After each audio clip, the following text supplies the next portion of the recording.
Hi there, I'm Joey. I'm Jacob. And we are watching Star Trek for the first time. Last time on Star Trek, Crusher is back. Crusher is back, and I've seen the last episode a million times, I'm sure.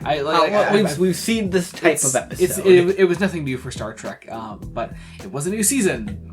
This is a weird transition. I don't know. Anyway. Fair. Today we're watching an episode called The Ensigns of Command. Ensigns of Command? We have another Wesley episode on our hands. Maybe. I mean, what else could it be about? I suppose, yeah, I don't know.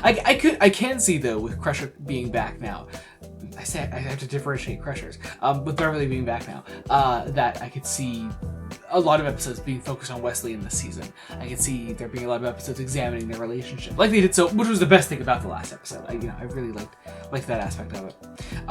Also, fun fact before we get into this, this is our 50th episode of Star Trek: The Next Generation. Is it? As long as you count Encounter at Farpoint as 2 episodes, which I do. Which we do. So, yeah, this is our 50th episode of Next Gen, and I think that's just really cool. I'm excited about that. I think...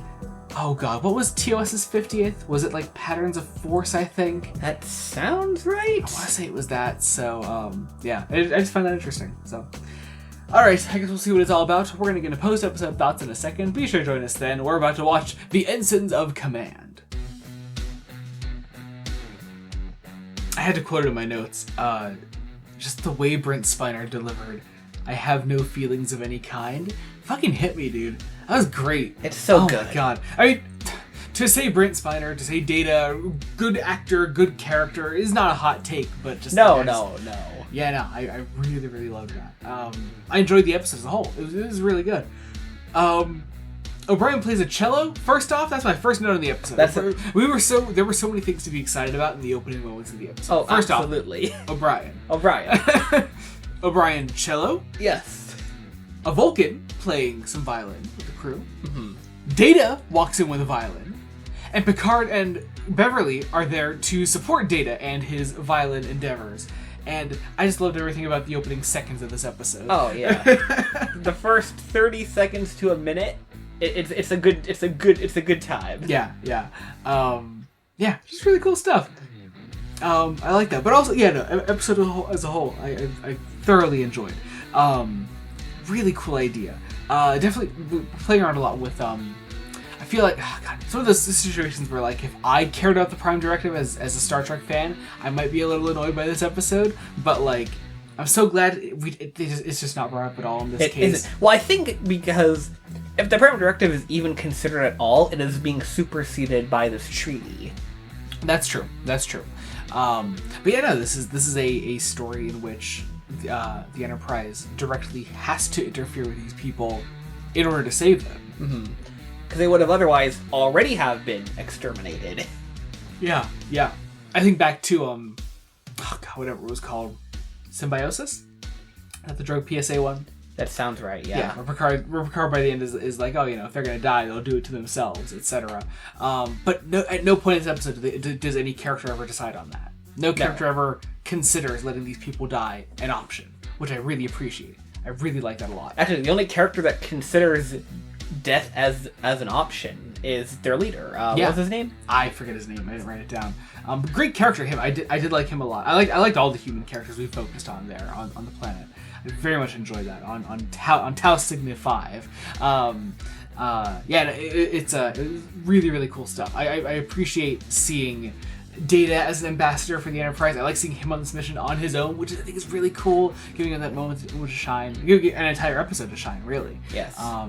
Really like that. I like the Shellyak too. I think they're really Shellyak were interesting. I thought they were very fun.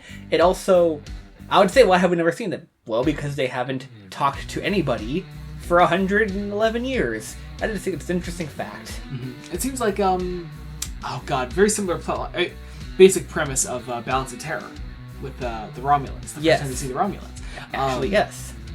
Or it's like, nobody knows what they look like. I do kind of like what they look like. They're really kind of weird and freaky looking, but also just, a guy waving some black tubing around. But honestly, it's fine. It's cool. It's pretty cool. It's cool. Honestly, the scene when Picard and Troy wound up on the Shellyak ship and talking to them, it was really eerie, really creepy. I liked the setting when it wasn't just a view screen we were seeing them on. I like that a lot. I think it added to the not to how almost disorientating it could be to have something proper non-humanoid as your alien counterpart. It's true. And I think I'd like to see more often when we're talking to such aliens on the other side of a view screen. I'd like to see it a bit more from their perspective as well. It can set the tone more. We do it occasionally with like Klingons and stuff. We do, yes. Because we have sets for their ships and everything, but usually it's just a backdrop behind these guys. But this they clearly made something a bit more for, and I really like that. You could see just a bit more effort going into this. And maybe we also commented last time on the budget of TNG. Yeah, it could totally be that this has more budget. Yeah, clear budget increase. I just like that. I like that.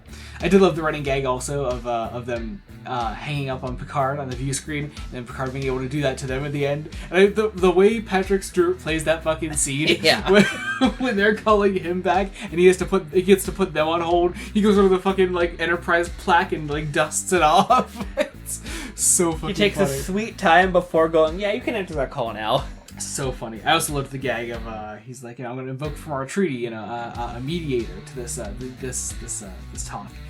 The Grisellas I wrote down. Yeah, the Grisella. Unfortunately they're hibernating right now. They won't be around for another 6 months, I think. So if you have the time to wait, or give us the 3 weeks. Yeah, to get the humans off the planet, which is great. I like that a lot. I like seeing Data in love. I like that a lot. I think it's just I don't know. But, sorry, not in love. The woman's clearly in love. The woman's in love with him. And Data, he has to recognize that. By the end, it's pretty obvious, obviously. I mean, this is Data we're talking about. Well, no. I mean, even to Data, it must be obvious when she's like, do you have any feelings for me? Yeah. And that's when the line you quoted at the start of this comes in. I have no feelings of any kind, which is just so good. And also, again, capping that off with the epilogue, talking about the concert. I really liked in the way that Data was able to put himself into it. Was able to find a unique voice among what he thought was just a mere replication of that piece. Of two different performers who don't use the violin, if I followed that correctly. Mm-hmm. Meaning, and Picard does point out, it's like, no, you've given it a spin. It is, you are in there. Yeah. You are not just imitating someone playing a different instrument. Yeah. So many great Data moments throughout this episode. I also loved the reverse psychology scene where he's like, "Oh, you will all surely die, and no one will remember you." That's good. I did like that a lot. I also like when he almost blows up completely the aqueduct thing. Oh yes! Oh my god! Yeah, it was like that was on stun. This is not.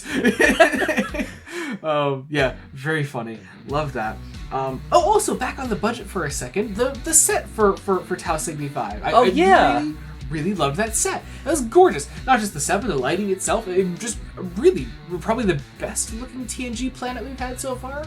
I can't think of a better looking TNG planet. It had a lot of life to it. It did. And I think, and of course we've had other great sets before on the show and throughout TOS.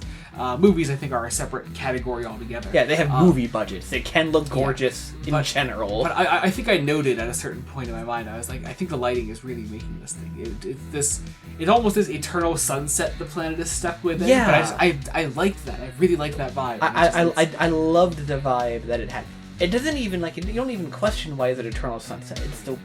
They kind of set it up. Yeah, totally. Yeah, it's good. Good episode. Really good episode. Good. Big fan. It's if last episode was kind of okay, this was a really good start. Yeah.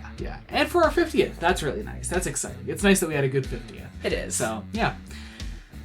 Here's the thing, the 50 episodes into TNG isn't even a third of the show. I know. When we were 50 episodes into TOS, we were over halfway done with that show. So, very different vibes going forward. But I guess we'll see what that is like going forward. We're gonna get... Nope. That was the intro. So, okay, I mentioned the last video that we took a break between seasons, and I couldn't get back into it. I was like, whatever. I don't fucking care. Be sure to join us next time when we continue Star Trek The Next Generation. Until then, this has been Joey Morgan. I'm Jacob. Goodbye.